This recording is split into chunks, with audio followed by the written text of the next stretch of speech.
Vamos conversar aqui na CNN Brasil com o Renato Meirelles, que vai nos trazer informações sobre as últimas pesquisas eleitorais, movimentações no cenário eleitoral.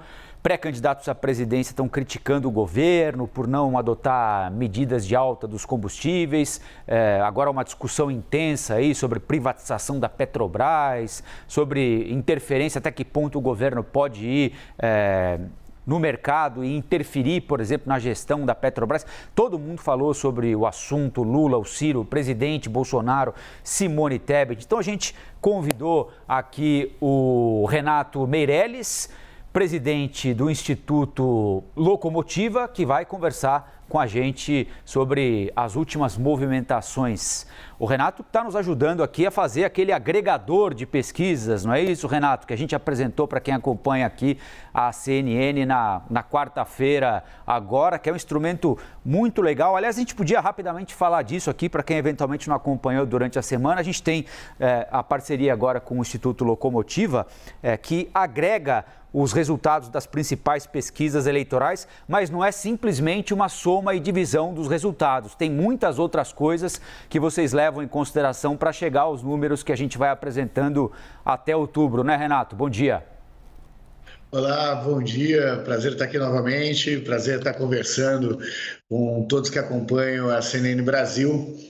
O agregador de pesquisas consegue dizer qual é o resultado de hoje da opinião pública brasileira, fazendo o que nós chamamos na pesquisa de opinião, na pesquisa de mercado, de uma média ponderada do resultado de cada pesquisa, né? Uma média que leva em consideração o quão próximo a última pesquisa divulgada por cada um dos institutos na eleição de 2018 se aproximou do resultado final das urnas, que leva em consideração a metodologia que está sendo utilizado, o tamanho da amostra e da margem de erro de cada uma dessas pesquisas, dando uma informação muito mais precisa aí para o telespectador da CNN sobre qual é o resultado da opinião pública brasileira com relação ao próximo presidente hoje.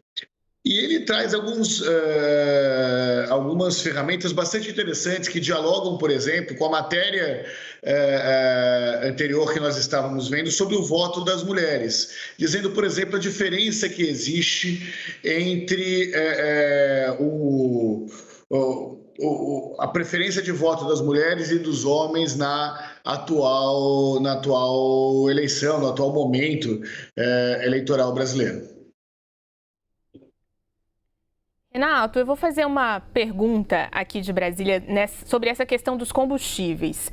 Qual que é o entendimento da população em meio a essa discussão que vem do começo do ano para cá? A Petrobras virou o alvo desse problema, mas há também um entendimento lá no Congresso Nacional, tanto da base governista quanto da oposição, de que o governo demorou a tomar uma atitude em relação aos preços. Por parte da população, tem como a gente entender o que eles pensam, de quem é a culpa e como é que eles estão pensando em direcionar o voto sobre isso? Bom dia, prazer falar contigo. O que a gente tem visto aí, não só nas próprias pesquisas do Instituto Locomotiva, mas olhando todos os outros levantamentos que estão sendo feitos, seja por outros institutos, sejam pelas próprias coordenações das campanhas eleitorais, é que hoje a gasolina aparece como o maior problema para a reeleição do presidente Jair Bolsonaro.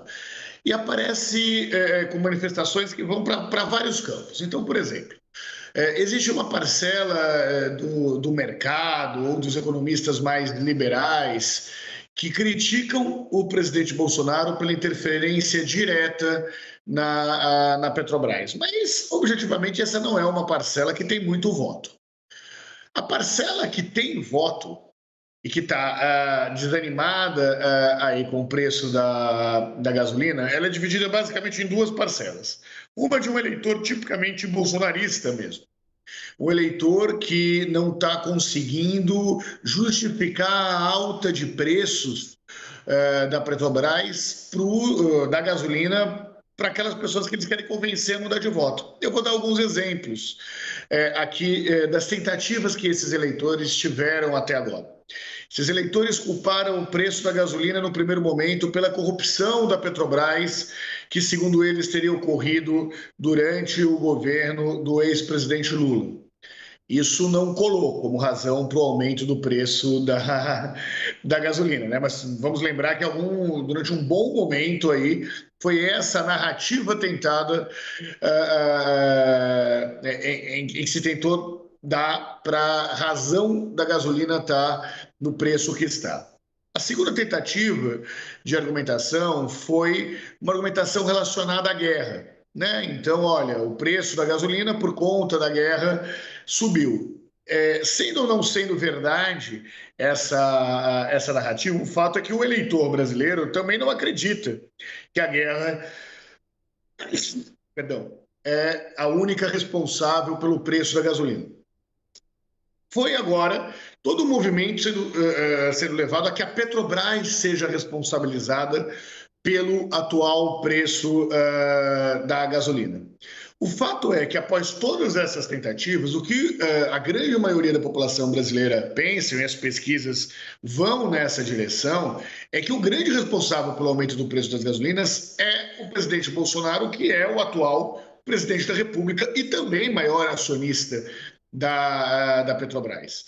Então, todo o movimento que o presidente Bolsonaro faz de tentar responsabilizar a Petrobras como se não fosse o governo federal o maior acionista da Petrobras vai no sentido de fazer com que o governo não fique com o ônus do preço atual da gasolina. Lembrando que o governo federal é quem mais lucra com o aumento do preço da gasolina, na medida em que ele é o principal acionista da Petrobras. O que tem ficado na cabeça da opinião pública brasileira é um raciocínio muito simples de que o governo não dá conta de resolver os problemas da economia, que ele fica tentando passar a responsabilidade para outros, e o fato é, o preço da bomba não baixa e o gás de cozinha atinge índices históricos que fazem com que boa parte, que parte considerável dos brasileiros tenham que economizar no tempo